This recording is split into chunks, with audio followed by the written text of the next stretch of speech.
Նվիրատվություն հանուն Հայաստանի Հանրապետության, թե հանուն սեփական շահի։ Հայաստանի Հանրապետությանը ժամկետն անձենք վաճառելու համար մեղադրվող գործարար Դավիթ Գալստյանը ավելի հայտնի Պատրոն Դավո անունով Հայաստանի Հանրապետությանը 30 միլիոն դրամի ավիացիոն տեխնիկա է նվիրել։ Պաշտպանության նախարարությունը դեմ չէ, կառավարությունն էլ գույքի հանձնման եւ ընդունման նախագիծ է մշակել։ 2018 թվականին նույն Դավիթ Գալստյանի ընկերությունը Հայաստանի Հանրապետության պաշտպանության նախարարությանը մատակարարել է հրետանային արկեր, որոնք փաստացի եղել են ավելի հին արտադրության, քան նշված էր փաստաթղթերում։ Ըստ ազգային անվտանգության ծառայության այս մատակարարումները չեն համապատասխանել մարտական պահանջներին, ինչի հետևանքով պետությանը պատճառվել է մոտ 523 միլիոն դրամի վնաս։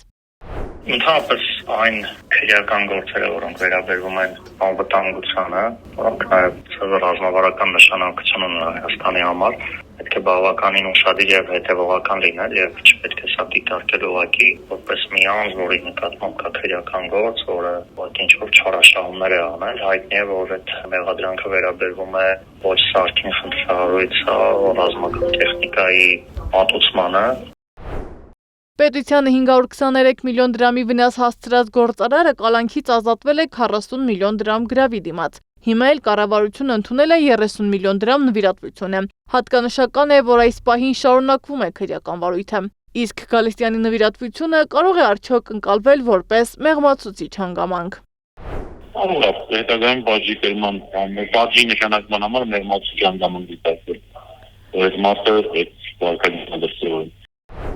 Իրավական տեսանկյունից նման նվիրատվությունը չի կարող ուղղակիորեն ազդել քրեական գործի ընթացքի վրա։ Դատական գործընթացներում որոշումները հիմնվում են օրենքի վրա եւ բարեգործական քայլերը չեն կարող փոխարինել իրավական պատասխանատվությանը, բացատրում է իրավաբանը։ Սակայն որոշ դեպքերում դատարանները կարող են հաշվի առնել մեղադրելի կատարված դրական գործողությունները որպես մեղմացուցիչ հանգամանք։ Իսկ մտահոգիչ է, որ այդ անձնավորությունը նվիրատվություն է անում Հայաստանի Հանրապետությանը, այսինքն երկու կոմպոնենտ կան, մեկը նորից հասկանանք այդ նվիրատվության առարկա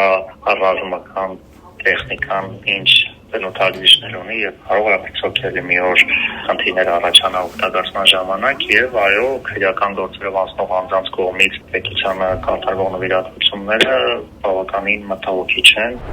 Դավիթ Գալստյանը պետական միլիոնավոր դոլարների վնասի գործով ներկայիս իշխանության օրոք է հայտնվել քննչական կոմիտեի ուշադրության կենտրոնում, սակայն նրա դեմ հարուցված գործերից հետո վերականգնվել է վնասի մի մասը։ Կառավարության թալանի վերադարձի մասին ամենօրյա հայտարարությունների ֆոնին հարց է առաջանում Հայաստանին անպիտան հրթիռների մատակարարումը ներվում է ընդամենը մի քանի միլիոն դրամով։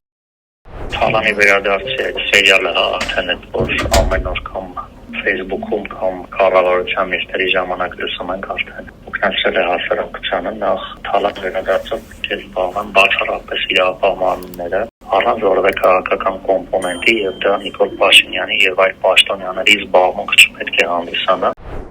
Կներվի արդյոք Դավիթ Գալստյանի 1938-ից 1986 թվականների արտադրության զենքի մատակարարումը, որի հետևանքով ըստ ԱԱԾ-ի հնարավոր չի եղել լուծել մարտական խնդիրը, պարզ չէ։ Հստակ է, որ Գալստյանն այդ զենքերի դիմաց ստացել է 1,83 միլիարդ ԱՄՆ դոլար, անհամեմատ ավելի շատ գումար, քան վճարել է պետությանը։ Սադամ Ակարյան, Նոնա Գևորգյան, ABC Media։